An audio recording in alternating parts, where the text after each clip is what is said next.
Hare Nama, Hare Nama eva kevalam, Kalo nasteva, nasteva, nasteva gatiranyata.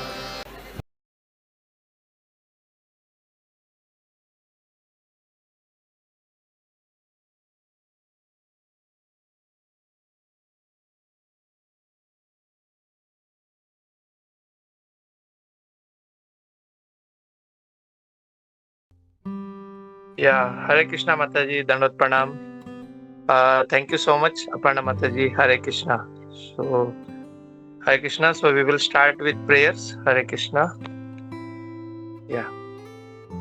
Om Namo Bhagavate Vasudevaya. Om Namo Bhagavate Vasudevaya. Om Namo Bhagavate Vasudevaya. नारायणं नमस्कृत्यं नरं चैव नरोत्तमं देवीं सरस्वतीं व्यासं ततो जयमुदीरयेत् नष्टप्रायेषु भद्रेषु नित्यं भागवत सेवया भगवती उत्तमश्लोके भक्तिर्भवति नैष्ठुकी नमो विष्णुपादाय कृष्णप्रेष्ठाय भूतले श्रीमते भक्तिवेदान्त स्वामिनिति नामिने नमस्ते सारस्वते देवी गौरवाणी प्रचारिणे निर्विशेष शून्यवादी पाश्चात्य देशतारिणे जय श्री कृष्ण चैतन्य प्रभु नित्यानंद श्री अद्वैत गदाधर श्रीवासादि गौर भक्त वृंद हरे Krishna Krishna Krishna Hare Hare Hare Ram Ram Ram Hare Hare.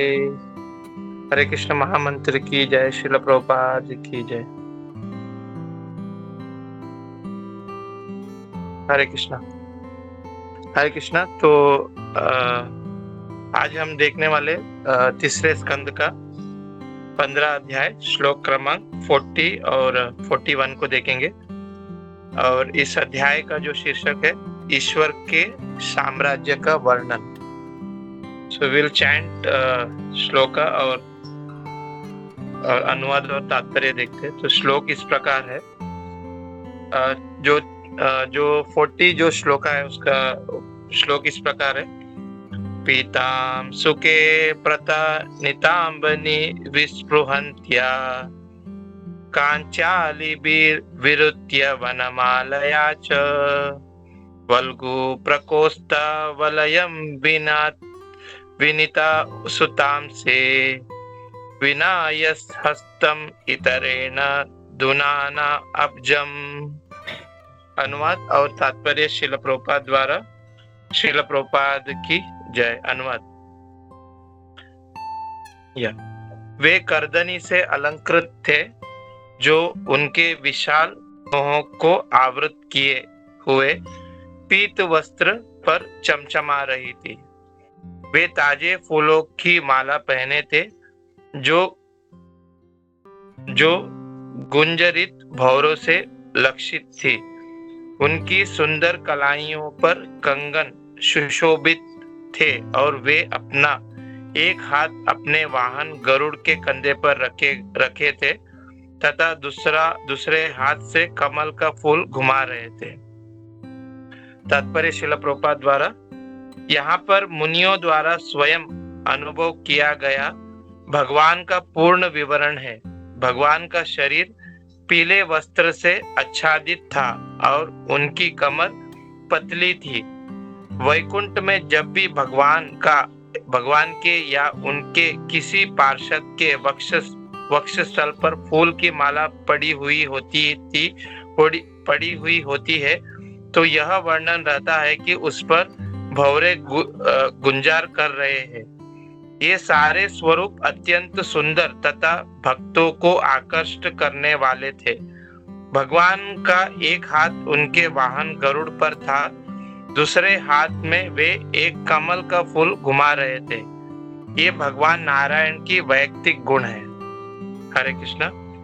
So will chant 41 श्लोक आल्सो। 41 श्लोक इस प्रकार है। विद्युत क्षिपान मकरा कुंडल मंडारः गंधा स्थलोंसा मुखम मणिमत् कीर्तम दोर्दंड संधा विवरे रता प्रार्थ्या हरेण कंधार गतिंश्च कौस्तुभेन। अनुवाद शिला प्रभुपाद द्वारा। शिला प्रभुपाद की जय।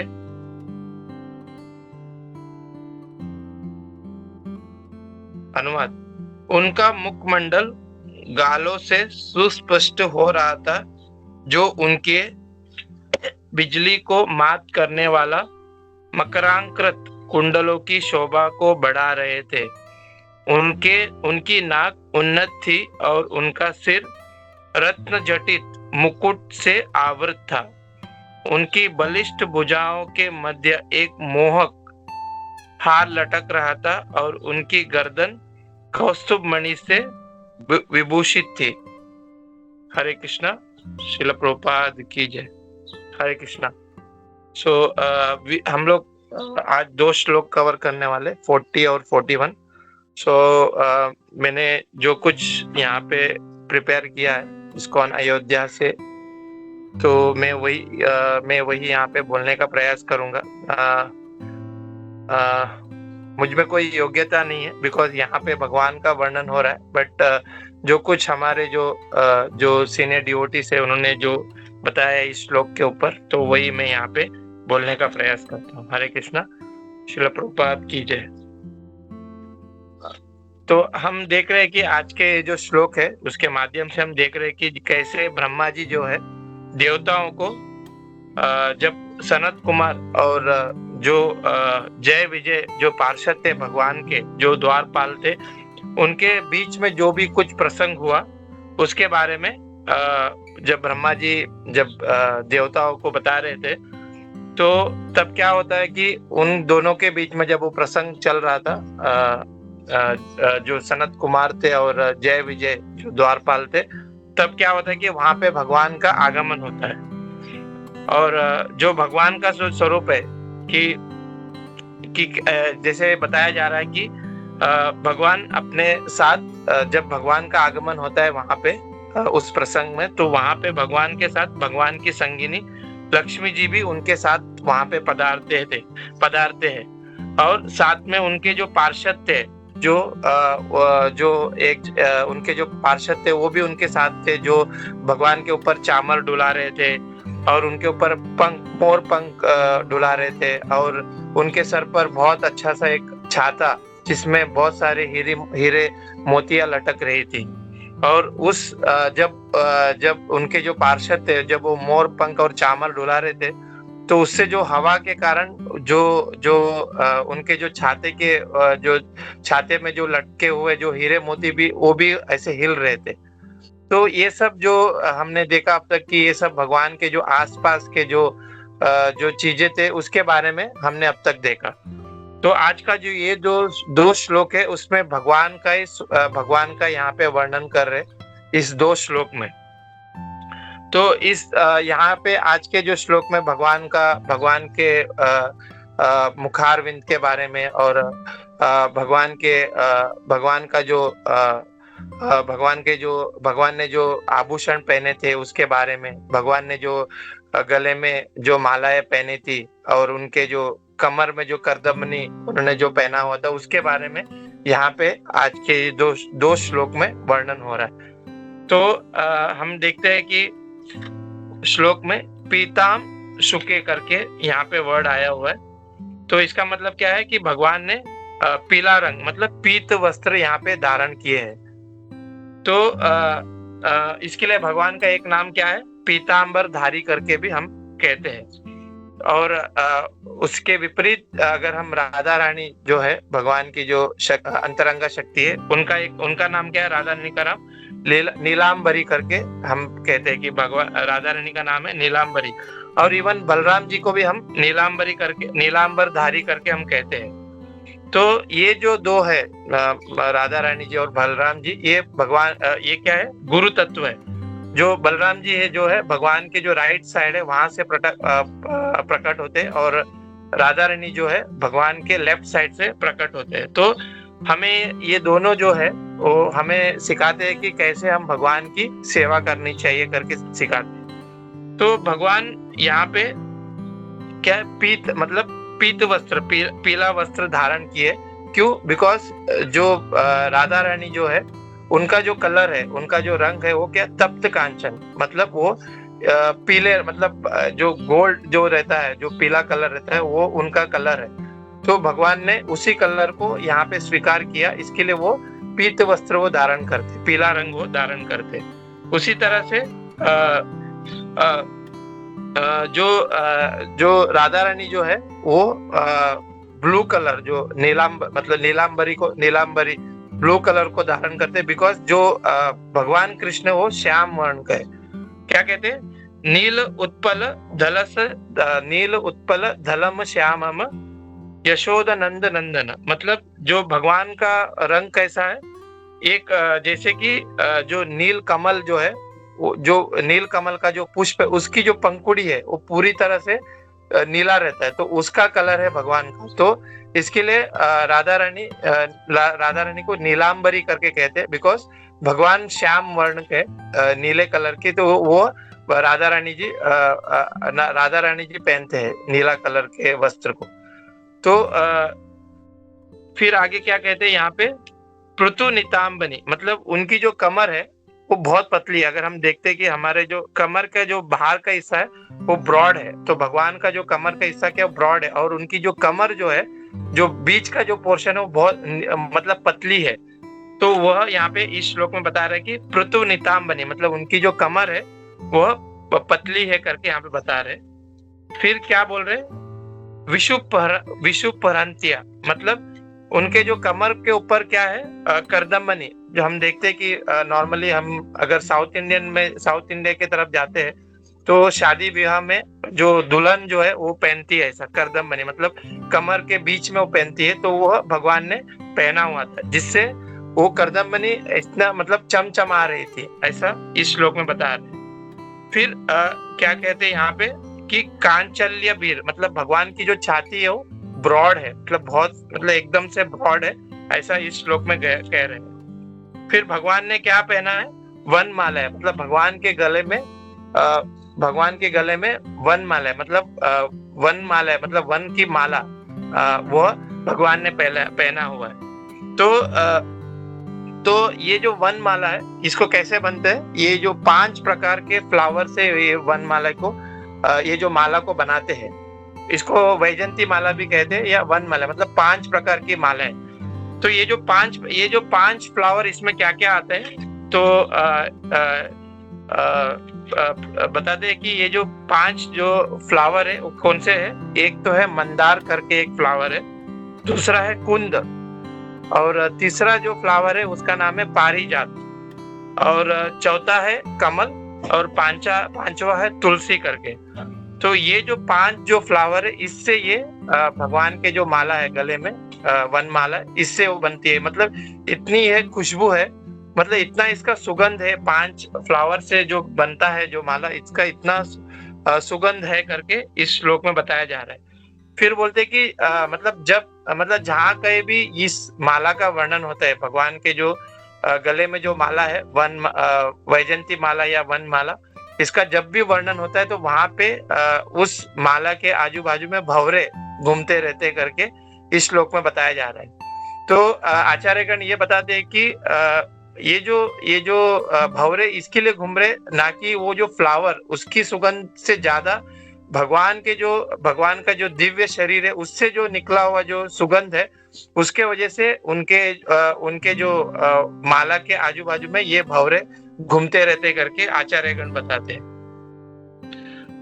फिर यहाँ पे आगे बता रहे कि वल्गु प्रोक्त है, मतलब भगवान ने क्या पहना है कि भगवान की जो हथेली में कंगन वो भगवान ने पहना हुआ है करके यहाँ पे बता रहे। फिर आगे बता रहे थे कि भगवान क्या करते हैं जब भगवान का जब होता है, तो भगवान के एक हाथ जो है वो गरुड़ के ऊपर रहता है, और दूसरा हाथ में वो कमल का जो पुष्प है उसको घुमा रहे हैं। मतलब भगवान अपने वाहन पे बैठ के वो भगवान का आगमन होता है करके इस श्लोक में बता रहे हैं। और यहाँ पे बता रहे कि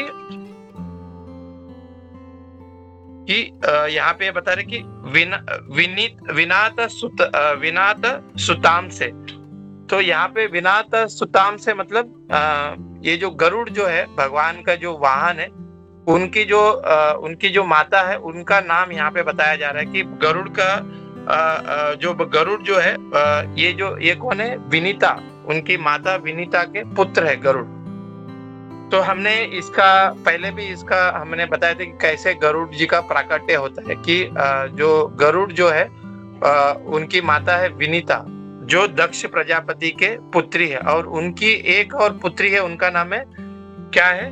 करदू करके उनका उनकी और एक पुत्री का नाम है जो दक्ष प्रजापति। तो ये जो विनीता और कद्रू है, इनका विवाह किससे होता है? कश्यप मुनि से होता है।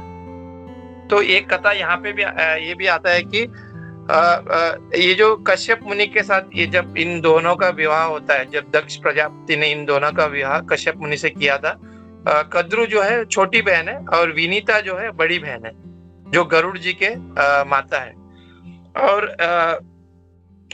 कद्रू जो है उनका संतान कौन होता है? नाग जो है, जो स्नेक जो है, उनके संतान स्नेक होते हैं।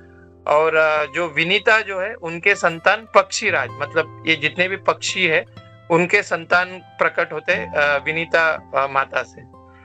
और जब गरुड़ जी इतने तपस्या करते हैं, इसके वजह से भगवान प्रसन्न होके गरुड़ जी को अपना वाहन स्वीकार करते हैं। और जो विनीता के जो दूसरे पुत्र है, या उनके दो पुत्र है, एक गरुड़ है और एक अरुण करके।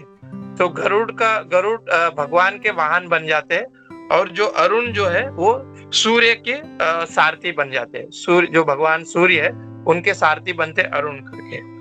तो यहाँ पे जो कथा आती है कि कैसे, मतलब गरुड़ जी भले ही वो पक्षी राज थे, बट बहुत वो दुखी थे, बिकॉज उनकी जो माता है विनीता, उनको छल से एक दास्यत्य रूप उनको स्वीकार करना पड़ता है। जो कद्रू है, उनकी जो छोटी बहन है, उनके द्वारा दास्यत्य को स्वीकार करना पड़ता है। तो ये स्टोरी ऐसा आता है कि जब समुद्र मंथन होता है, तब उसमें से एक जो घोड़ा है, क्या नाम है उसका? उच्चेश्रमा जो घोड़ा जब उस समुद्र मंथन से बाहर निकलता है, तभी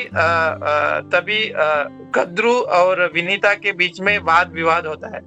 तो कद्रू कहती है कि माता विनीता से कि ये जो उच्चेश्रमा घोड़ा जो इस जो समुद्र मंथन से जो बाहर निकला हुआ है, उसका कलर क्या है? मतलब तो विनीता माता कहती है कि उसका जो कलर है वो गोरा है, मतलब सफेद रंग का वो कलर है।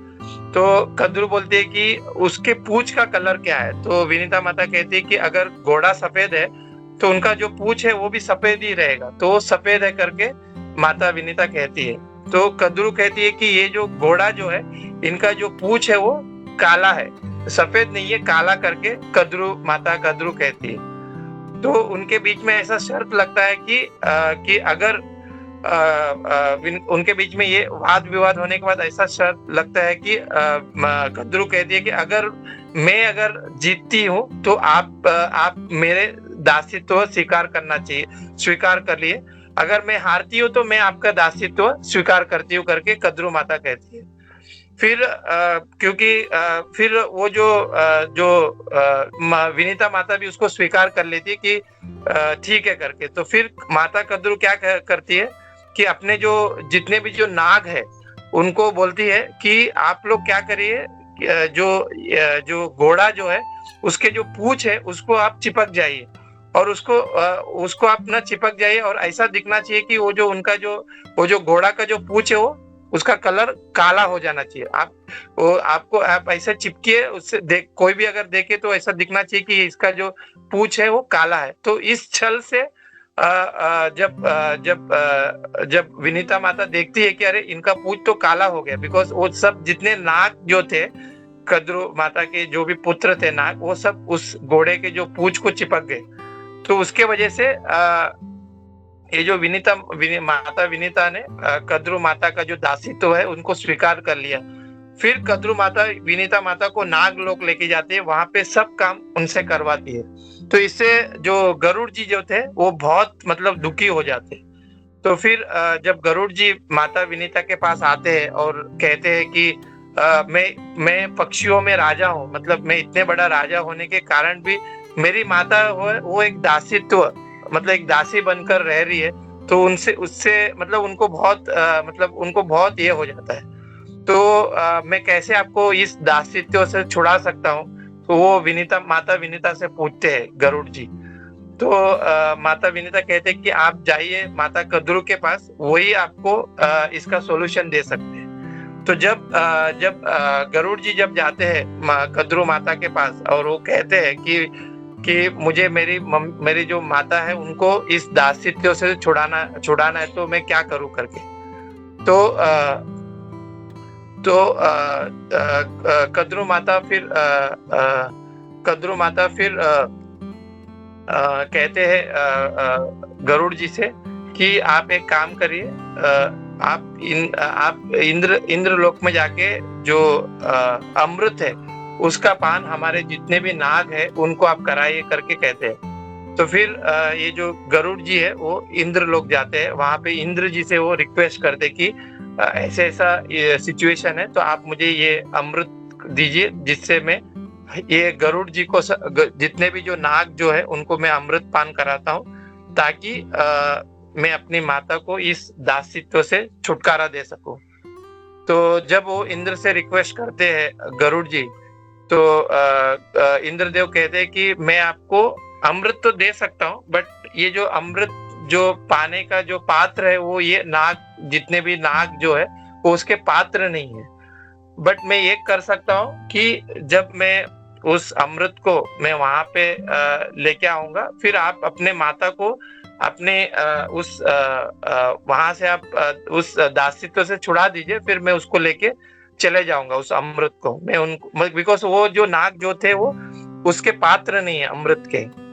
तो जो गरुड़ जी थे वो स्वीकार करते हैं इंद्रदेव से, और वो जो अमृत का जो कलश है वो नागलोक लेके जाते हैं। और जब वो कद्रू देखती है कि अमृत का कलश आया हुआ है, तो वो अपने सभी जो नाग जो उनके जो पुत्र थे उनको कहते हैं कि आप सभी नहा के आइए, फिर हम ये सब आपको अमृत पान कराते करके कद्रू कहती है। फिर जैसे ही सब नहाने जाते हैं उनके जो पुत्र, तो वहां पे जो गरुड़ जी थे वो कद्रू माता से कहते कि अभी मैं अपनी माता को लेके जा सकता हूँ क्या, और ये जो दासित्व है उसको मैं मतलब उनको छुड़ाकर मैं अपने माता को अभी लेके जाना चाहता हूँ करके कहते हैं जो गरुड़ जी थे। तो कद्रू माता वो एक्सेप्ट करती है और वो अपने वो जो उनको मुक्त कर देती है उस दासित्व से, माता विनीता को। फिर जैसे वो मुक्त करते हैं और जो कलश रहता है वो इंद्रदेव वहां से लेके चले जाते हैं। तो और वो किसी को भी वो जो अमृत है वो किसी को भी वहां पे मिलता नहीं है। जो जितने भी उनके नाग जो थे कद्रू माता के पुत्र जो थे, तो उनको अमृत पान करने का वो अवसर मिलता नहीं है। तो इस तरह से इसके लिए ये जो विनीता जो यहाँ पे जो आया हुआ है, क्योंकि ये गरुड़ जी के जो माता का नाम विनीता है, उसके वजह से ये जो कथा है विनीता और माता कद्रू के बारे में, कि कैसे वो छल से माता विनीता को दासित्व तो उनको स्वीकार करना पड़ता है। तो ये जो कथा है, मैं जब मैं लेक्चर सुन रहा था तो ये कथा बता रहे थे कि ऐसा है ये कथा। तो फिर यहाँ पे अगर देखें हम कि जो दूसरे जो श्लोक में भगवान के जो रूप के बारे में बताते कि भगवान का चेहरा कितना सुंदर है, और भगवान के जो मतलब भगवान इतने सुंदर है कि कोई भी उनसे आकर्षित हो जाएंगे, मतलब इतने सुंदर थे। हाँ, और यहाँ पे प्रभुपाद जी अपने तात्पर्य में ये बताते हैं कि जो भी कुछ भगवान ने जो भी कुछ पहना हुआ था, कि भगवान ने मतलब अपने गले में कौस्तुभ मणि पहनी थी, और अपने जो अपने यहाँ पे करदम्बनी उन्होंने पहना हुआ था। तो ये जितने भी जो आभूषण उन्होंने पहना हुआ था, ये इतना मतलब चमचमा रहा था, क्योंकि उन्होंने भगवान के ऊपर वो सबसे भगवान ने उनको पहना हुआ था। इसके वजह से उनके उस आभूषण की सुंदरता और बढ़ रही थी।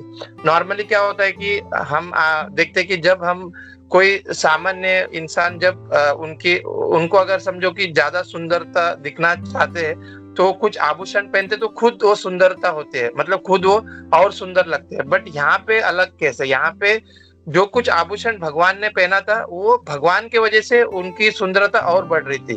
तो वो प्रभुपाद जी अपने तात्पर्य में समझाते हैं। फिर हम देखते हैं कि कैसे मतलब आखिर में कैसे ये जो सनत कुमार जो थे उन्होंने कैसे ये जो 6 जो डोर को क्रॉस करके जब वो 7वें डोर पर आते हैं तो जो उनके जय विजय जो द्वारपाल थे वो उनको रोकते हैं, बिकॉज उन्होंने ये जो 6 द्वार है, हमने पहले भी इसको कवर किया था कि ये जो 6 द्वार है काम क्रोध मोह लोभ, उन्होंने ऑलरेडी इससे वो मुक्त थे। पर वह ये जो सनत कुमार थे यह मतलब भगवान के शुद्ध भक्त नहीं थे, बिकॉज वो निर्विशेषवादी थे। इसके वजह से जय विजय ने वहां पे उनको रोका, बिकॉज ऐसा कहते हैं कि जय विजय जो थे भगवान के द्वारपाल, वो देखते हैं कि कौन शुद्ध भक्त है और कौन भगवान के भक्त नहीं है। तो जो कोई भगवान के भक्त है उनको ही इस 7वें द्वार से उनको एंट्री मिलता है और वो भगवान का दर्शन कर पाते हैं। तो यहाँ पे भगवान स्वयं उस 7वें द्वार पर आते हैं और जब हमें आगे ये प्रसंग मिलेगा कि कैसे ये जो सनत कुमार थे ये कैसे भगवान के भक्त बनते, जब उन्होंने वह भगवान को जब भगवान की जो इतनी भगवान का ये सुंदरता को देखकर वो कैसे भगवान के भक्त बनते, ये हम आगे देखेंगे। और यहाँ पे हमें ये भी एक प्रभुपाद जी बता रहे कि ये जितने भी जो मायावादी जो फिलोसोफर है जो भगवान को निराकार या निर्गुण समझते हैं कि भगवान का कोई आकार नहीं है, तो हमें ये भागवतम से हमको यह मतलब हमें कंफर्मेशन हमें मिलता है कि भगवान का आकार है और भगवान जो है वो उनका भी मतलब भगवान का कितना अच्छा रूप है वो हमें इस भागवतम से हमको देखने मिलता है। और एक चीज यहाँ पे ये भी बताया जाता है कि हिज ग्रेस गौर गोपाल प्रभु जी ये बताते हैं कि हम हमेशा कहते हैं ना कि लोग का मतलब जो नास्तिकवादी जो लोग रहते हैं उनका धारणा ये रहता है कि मतलब हमने भगवान को कैसे स्वीकार किया कि हम जो दिखते हैं वो मतलब हम जो दिखते हैं वैसे ही भगवान भी दिखते होंगे, इसके लिए भगवान का एक आकार है। पर गौर गोपाल प्रभु जी बताते हैं कि गौरांग प्रभु जी ये बताते हैं कि कोई ऐसा नहीं कहता है कि जो बाप है जो पिता है, पिता का रूप पिता बेटा जैसा दिखता है, ऐसा कोई कभी नहीं बोलता है। कि हमेशा ये कहते हैं कि बेटा है, बेटा जो है वो पिता जैसा दिखता है। तो उसी तरह से यहाँ पे मतलब शास्त्र से हमें पुष्टि मिलती है कि भगवान का भी रूप है, भगवान का इतना सुंदर रूप हम मतलब भगवान इतने आकर्षक है, वह हमें आज के ये जो श्लोक में हम यहाँ पे हम देख सकते हैं। तो इतना ही बोल के मैं अपने वाणी को यहाँ पे विराम देता हूँ। मैंने ऑलमोस्ट इतना ही प्रिपेयर किया, जो कुछ यहाँ पे प्रभुपाद जी के तात्पर्य में भगवान के अलग अलग जो आभूषण के बारे में यहाँ पे बता रहे हैं, तो यही मैं यहाँ पे बोलने का प्रयास किया। जो कुछ मैंने कहा ये मेरी शुद्धिकरण के लिए मैंने कहा, और अगर मुझसे कुछ गलती हुआ तो मुझे इसके लिए क्षमा कर दीजिए। हरे कृष्णा। श्रील प्रभुपाद की जय एंड सभी एकत्रित भक्त वृंद की जय। हरे कृष्णा। या हरे कृष्णा माता जी, धन्यवाद, प्रणाम।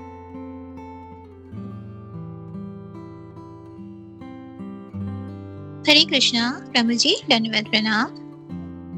हरे कृष्णा सभी भक्तों के चरणों में दंडवत प्रणाम। थैंक यू प्रभु जी, बहुत सुंदर क्लास था। और आपने जैसे ये बताया बहुत सुंदर कि भगवान का कितना आकर्षक रूप है, इसलिए सभी को भगवान आकर्षण करते हैं।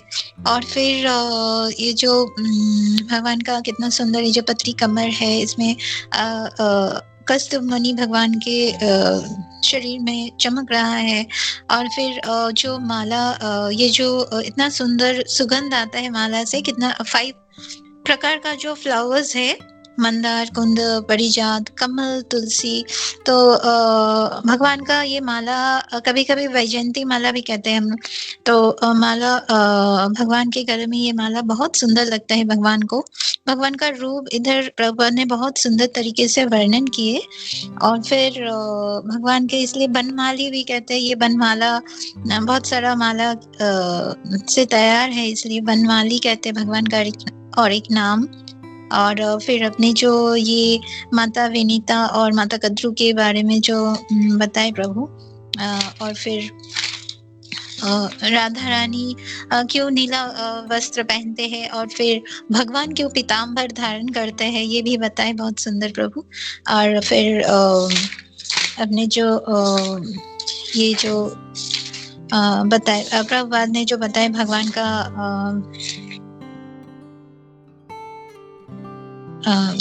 थैंक यू प्रभु, मैं इतना तक बोल सकती। हरे कृष्णा, धन्यवाद प्रणाम। या हरे कृष्णा माता जी, दंडवत प्रणाम माता जी।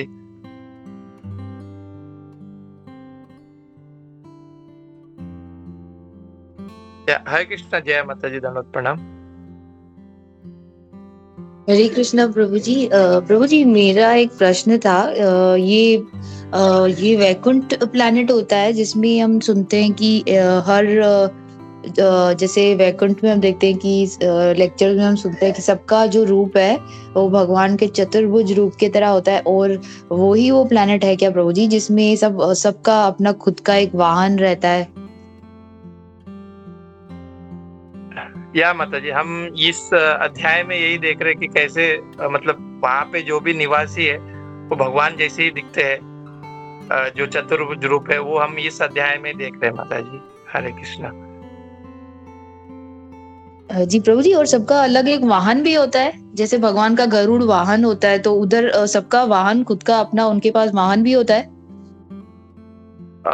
आई थिंक इस अध्याय में उसके बारे में शायद मेंशन नहीं है कि हर एक का अलग अलग वाहन है, बट या जैसे आपने कहा कि सबका रूप एक ही है। या कुंजेश्वरी माता जी कुछ बताना चाहेंगे इसके बारे? हरे कृष्णा माता जी।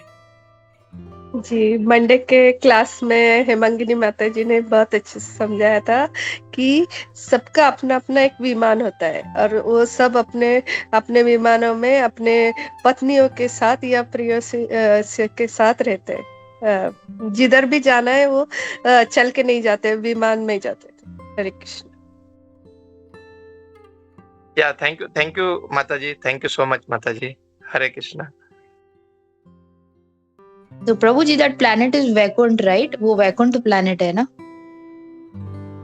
या माता जी, जहाँ पे भगवान विष्णु जैसा हम इस अध्याय में देख रहे हैं, तो या डेफिनेटली इट्स वैकुंठ प्लैनेट। उसके बारे में बात हो रहा है माता जी अभी। Thank you Prabhu ji, thank you माता जी। हरे कृष्ण।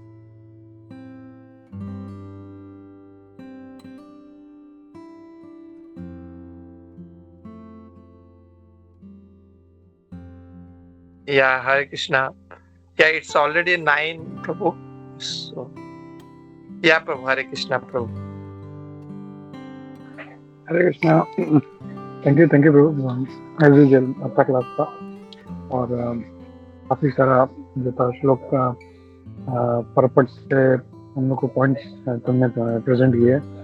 नाइस। और वो जो विनीता माता और कद्रू माता का जो फर्स्ट टाइम था वो भी ऐड किया, कैसे विनीता माता को कद्रू माता ने बंदी बना लिया, तो कैसे उन्होंने छुड़ा लिया। तो इस फर्स्ट टाइम में हम लोग ये भी देखते हैं कि ऑल्दो वो जो थे अमृत लेके आके उनको दे भी दिया, लेकिन हमेशा अरेंजमेंट ऐसा रहता है जो क्वालिफाइड नहीं है उसको वो नहीं मिला। तो मतलब ये होता है कि कद्रू के शिकंजे से विनीता माता को भी छुड़ा लेते हैं, और उनको जो अगर नाग लोग अगर ये पी लेते हैं अमृत, तो जस्ट इमेजिन, हम लोग को पता है कि नाग जो है जब वो मतलब कितने बच्चे रहता है, 100-150 बच्चे रहता है, उसमें से वो खुद ही खा लेता है, एक आध कोई रह जाता है, 1-2 बच जाते हैं वो लोग। फिर भी हमारे पृथ्वी पर इतने सारे सर्प हैं, तो अगर ये लोग अमृत पी ले तो पाँव रखने को जगह नहीं मिलता था हम लोगों को। तो ऑलरेडी इट वाज, मतलब उनको पता था कि, और दूसरा चीज ये भी है कि दे आर नॉट क्वालिफाइड, मतलब खाली ये चीज नहीं है, तो में वो अच्छे गुण होने चाहिए अमृत के लिए। तो हर चीज के लिए जो है कि गुण है, क्वालिफिकेशन। अभी जैसे किसी को मास्टर्स करना किसी यूनिवर्सिटी पे, तो उनका क्वालिफिकेशन टेस्ट होता है, वो देना पड़ता है, और उसमें आप लोग पास होते हो तो ही जाते। तो वैसे ही हर चीज के लिए क्वालिफिकेशन रिक्वायर्ड है।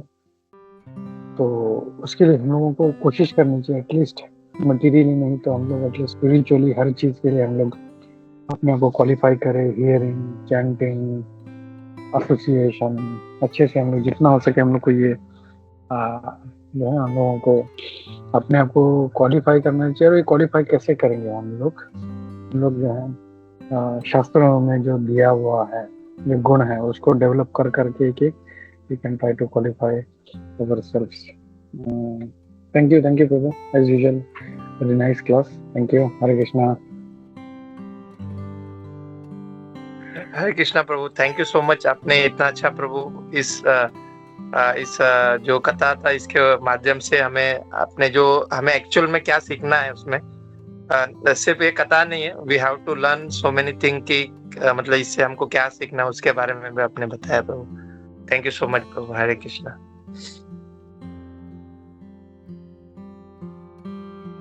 इसमें मैं खाली एक चीज ऐड करना चाहता हूँ। हर कथा में, हर भगवान के पास टाइम में दो मैसेज होते हैं, एक स्ट्रेट मैसेज होता है और एक हिडन मैसेज होता है।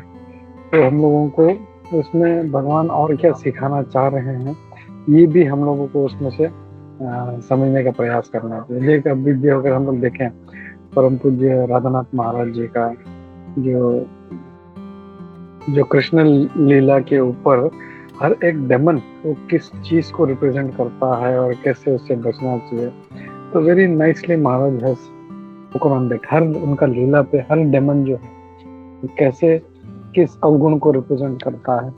तो ये जो है हम लोग आचार्यों का अगर हम लोग अच्छा श्रवण करते रहेंगे तो हम लोग को ये भी हम लोग को अच्छा इसका सुनने मिलेगा, हमको जानने मिलेगा। हरे कृष्णा प्रभु। हरे कृष्णा प्रभु, दंडवत प्रणाम।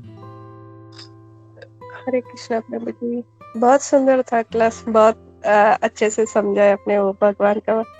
आप जब वो बता रहे थे कि जो फूलों की माला, अपने जो फूलों के नाम गिनाए थे, मंदार, कुंदा, और मुझे जितना याद है मंदार, कुंदा, पारिजात, और दो नाम बताए थे 5 फूलों में से, और क्या थे प्रभु जी? या कमल और तुलसी माता जी।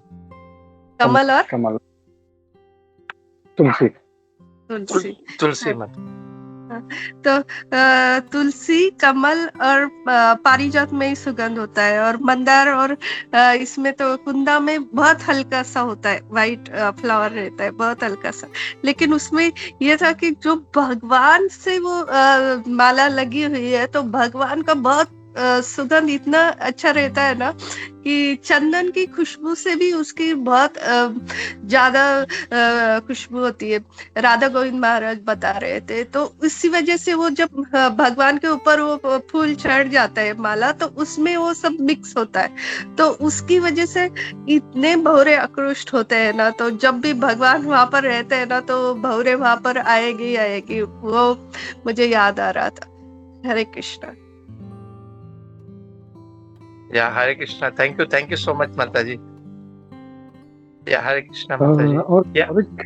और एक ये अभी जब बोला तो मुझे था दिमाग में, लेकिन मैं भूल गया था कि जैसे ये सारे जो फूल है, फूल में तो सारा ये सुगंध है ही, लेकिन उससे ज्यादा सुगंध भगवान में है, और इसीलिए भौरे जो है वो भौरे भगवान के पास या जो है वो उसका स्मेल लेने के लिए आते। कोई मतलब ऐसा नहीं था कि वो फूलों की सुगंध की वजह से आ रहे थे। It was transcendental smell which Lord has, वो इसमें से आ रहे थे। और दूसरा एक चीज था कि ये फूलों की वजह से भगवान सुंदर नहीं लगते। वो भगवान ने पहना है इसके लिए वो फूल आभूषण सारे वो सुंदर हो जाते हैं। जैसे जैसे तुमने बोला कि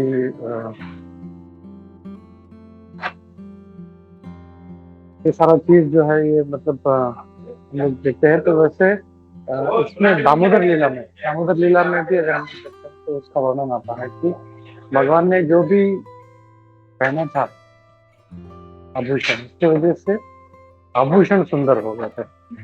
तो मटेरियल वर्ल्ड में उल्टा है, हम लोग क्या करते हैं, हमको सुंदर बनना है तो फिर ये एक आभूषण पहनते हैं। तो भगवान का ऐसा नहीं, भगवान इतने सुंदर है कि इसकी वजह से आभूषण भी सुंदर हो जाता है। ये जैसा दामोदर लीला में भी ये इसका वर्णन है, तो ये मुझे याद आया तो I thought I will share that.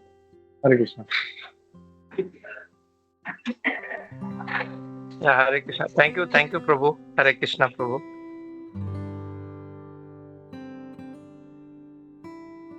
हरे कृष्णा। जय माता जी। हरे कृष्णा प्रभु जी। एक और प्रश्न था, मैंने ये सुना था अभी जैसे माता जी ने भी बताया, हेमांगिनी माता जी ने उस दिन हमें बताया था कि सारे वैकुंठ प्लैनेट में सभी जो हैं भगवान की तरह ही दिखते हैं और वाहन भी उनका अपना खुद का वाहन है कि तो प्रभु जी यहाँ पर एक लेक्चर में सुना था कि जैसे क्योंकि वहां पर तो सभी भगवान ही की तरह दिखते हैं, चतुर्भुज रूप है, तो इसमें प्रश्न ये उन्होंने बताया था प्रभु जी ने, but I forgot, it's why I am asking you कि आप बता सकते हैं कि क्योंकि अगर सब भगवान की तरह ही दिखेंगे उस प्लेनेट में तो भगवान को कोई कैसे पहचानेगा, क्योंकि वो तो सारे भगवान की तरह दिखते हैं। आई थिंक माता जी ये हमने पहले भी डिस्कस किया था। एक तो है, मुझे इतना याद आ रहा है कि कौस्तुभ मणि जो है वो सिर्फ भगवान के गले में है। तो there is one thing other, जैसे प्रभु जी है, माता जी है, if they can add something. Srivatsa.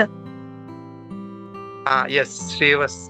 Okay, जो चिन्ह है भगवान के इसमें, या करेक्ट माता जी। थैंक यू प्रभु जी।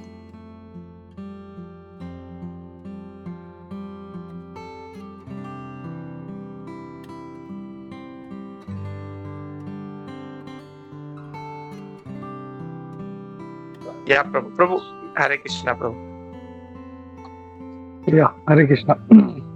तो ये हम लोग वैकुंठ की बात कर रहे हैं। तो वैकुंठ में सारे भगवान की तरह लगते हैं, नारायण की तरह लगते हैं। गोलोक में जाएंगे तो गोलोक में भगवान कृष्ण है एंड ही इज यूनिक, तो उनकी तरह कोई भी नहीं है। ये एक जस्ट मुझे ऐड करना था। ये नारायण भगवान नारायण जो है वैकुंठ का चर्चा हो रहा है, तो इसके लिए वहाँ पे इवन हम लोग देखते हैं बृहद भागवतामृतम में जब गोप कुमार जब ऊपर मतलब अपना जर्नी करते करते करते करते जब वो ऊपर पहुंचा वैकुंठ में, तो जिस किसी को देखता था उनके एकदम गले लगता था, अरे मेरा गोपाल मेरा गोपाल, बोलते नहीं, बोलते वो आगे उधर जाओ। फिर दूसरा मिले तो फिर उनको मतलब एकदम पकड़ लेता था, बोलते नहीं। ऐसा मतलब उसमें भी वर्णन आता कि कैसे हर कोई जो है मतलब भगवान की तरह ही दिखता है, एकदम सेम टू सेम रूप, कोई फर्क नहीं। कल ये जो कुछ चीजें हैं जो श्रीवत्सांकम जो बोलते हैं, श्रीवत्स का जो चिन्ह है भगवान के छाती पे, वो सिर्फ भगवान को ही है, कौस्तुभ मणि है। और एक चीज था मेरे को याद नहीं आ रहा है, कुछ not able to remember that, तो वो एक चीज है। या हरे कृष्ण। हरे कृष्णा प्रभु जी। एक प्रश्न ये भी था कि अभी यहाँ पर लेक्चर्स हम सुनते हैं, यहाँ की क्लासेस में प्रभु जी बोलते हैं, जैसे अभी आपने प्रभु जी गोपीनाथ प्रभु जी आपने बताया था कि हम जैसे गोलोक में देखते हैं तो भगवान अलग ही दिखते हैं। भौमा वृंदावन का सुना प्रभु जी रिसेंटली, तो वो भौमा वृंदावन और गोलोक वृंदावन में क्या फर्क है प्रभु जी?